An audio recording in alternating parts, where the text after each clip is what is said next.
Pigbukasan na kan lokal na gobyerno kan Karamuran Catanduanes sa publiko ang Palumbanes Group of Islands para sa mga maut magpasyar sa lugar yaon ang Tignob Island kung sain mahihiling ang malinaw na dagat asin maputing baybayon.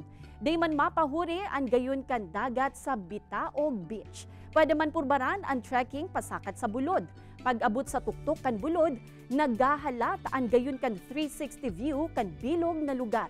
Sigun sa Municipal Tourism Office, daimo na ngunyan masingil nin environmental fee mantang pigiirahay pa ang sistema sa lugar. Alagad, mahigot ang pigigibong pagbabantay kan mga otoridad tanganing masyerto ang kalinigan sa isla. Mas organisado man ang mga panundon na pigpapautob kan mga otoridad puon sa mga bangkero, mga lulunadang baroto asin ang proseso na pag-aagihan muna kan mga turista antes matugutan na makabalyo sa isla.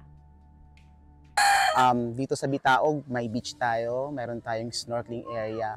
Pupunta tayo dito sa bundok, makikita natin yung overview ng buong Palumbanes. Ano po. Tapos meron din po tayong makita dito na flying fox, yung bat na mga malalaki. Pagbubukas ng tourism sa amin ay malaking tulong yan. Kasi sa hirap ng buhay ngayon, yan yung pinagkukunan namin ng pagkabuhayan.